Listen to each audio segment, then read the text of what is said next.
There's a really interesting conversation going on about how A-list mixers, the mixing engineers that are literally working with the top artists, are using presets on their vocals. Now that goes completely against everything that you probably have heard trying to learn how to mix your own music. So I want to talk a little bit about presets, how you go about using them in your workflow, and if you can get a good sound with them. And I'm also going to show you this magical preset that everybody supposedly is using on vocals. Now when we're mixing music and we're talking about using presets, the goal is not to just have a preset that magically makes the vocal perfect. It's about getting close to the sound that you're hearing in your head and then dialing in the rest of the tweaks to make it perfect. So let me just play you what I have for this vocal without anything on it. In the spiral of your thoughts, you try to stay mindful, but everybody wants to go viral. Can you show me how you see through the wall?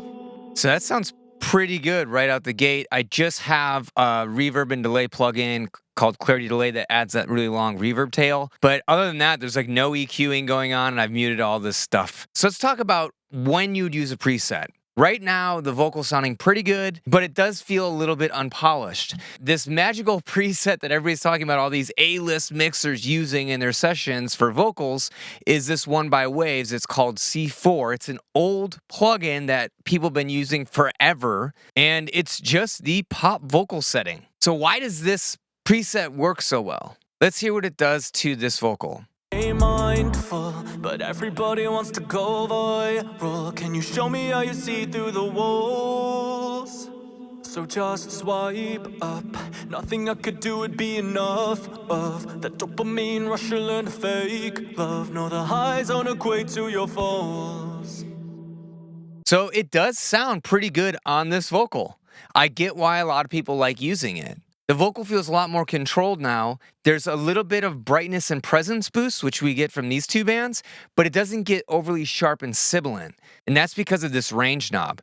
This just sets the amount that the compressor can attenuate those frequencies within each of these given bands. Okay, so ultimately, it's just squeezing it and balancing out the vocals so it sounds even throughout with a little bit of a top-end boost to it. So you're getting the benefit of the mid-range or like the bassy chest frequencies sounding a little bit more controlled without ever getting boomy or muddy. This little presence boost right between 4 and 8K helps add a clarity and help the vocal cut in the mix. And then this top band is where all the air and presence comes from. And again, it doesn't get too bright because we have the attack setting very fast on this top band. This top band is where the S's and the sharp T sounds are going to happen. So by having this quick, it's going to grab onto those so that they don't get too sharp. This presence band that we have here, the attack time is a little bit slower. That's allowing some of the micro transients to come through on the voice to make it feel close to the listener. If you have it too fast, it's going to act like a de-esser that's grabbing onto the vocal too much, and it's going to make the vocalist either have a lisp or feel pushed back in the mix. Both of those we don't want. So when we're at this stage, now we just want to fine-tune it for the vision that we have for the vocal. So let's do that now. And we'll listen to the vocal and think in our head what we wish it sounded like, and then we'll enable this preset and see if that solves our problem. Try to stay mindful, but everybody wants to go viral. Can you show me how you see through the walls? So just swipe up. There are some issues I have. One is it's still a bit sibilant to me, so we're going to want to adjust this. And then let's also be more aggressive with this range. So the more range we have, the more it's going to grab on, and it can lower it to make sure that it's never jumping out of the mix. Nothing I could do would be enough of that dopamine rush. You learn to fake love. No, the highs don't equate to your falls. Lonely, but only ever felt what you can be.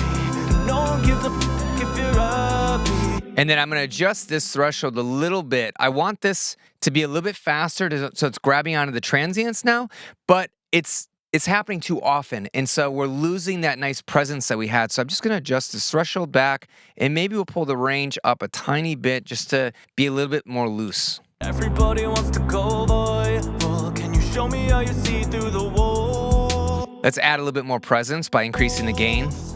So just swipe up. Nothing I could do would be enough of that dopamine rush. You learn to fake love. No, the highs don't equate to your falls. There it is. Lonely, but only ever felt what you can. All right, so it's solo the vocal. We'll start with this preset bypassed, and then we're gonna go to the pop vocal preset, and then I'm gonna switch over to this one that we just dialed in so you can hear how the vocal sound evolved, but it's all based on using that one preset. Here we go. Everybody wants to go viral. Can you show me how you see through the walls? So just swipe up. Two sibling here. Do it be enough of that dopamine rush you learn to fake love. No, the highs don't equate to your falls. Let's go back to the preset. Lonely, we're only ever fed what you can be. It sounds really good in this section, but where we have those S's, it just gets way too overbearing and bright. So just swipe. Like right there. So that's why I like this dialed in version a little bit better. So just swipe. Actually, a little bit too aggressive. Let's add a little attack to make sure that we're not making the vocals sound lispy. And then we can also reduce the threshold a little bit more to make it a little bit more natural. Up. Nothing I could do would be enough. All right, bring everything back in context. Lonely, but only ever fed what you can be. No one gives a if you're right. Without this. Yet nobody wants to be ignored. With.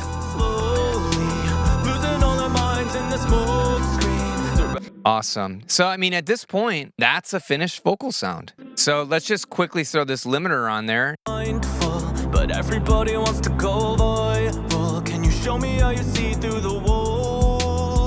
So this strategy of using presets and scrolling through things until you find something that gets you about 60, 70, 80% of the way to the sound you're going for is something you should do for more than just vocals. This strategy works great for getting tones for guitar, maybe if you're doing drummer placement, and sometimes you'll have a preset that hits it right on the head and you don't need to do a whole lot. So never shy away from using or experimenting with presets just because somebody on the internet thinks that you're cheating. The goal is to quickly find the sound you're going for, make the necessary tweaks before you lose the vision in the moment. So that's where a lot of home studio musicians get stuck when they're trying to make their music sound good. The pros are all doing this, and their music sounds great. Do you use presets when you mix music? Do you find it helpful? And have you gotten good results with presets? Let me know in the comments below. Now, I have a video where I go through step-by-step my entire vocal plugin chain, so you can use that as presets for your songs. My name is Bobby Balo. I'm the mixing and mastering engineer at Raytown Productions.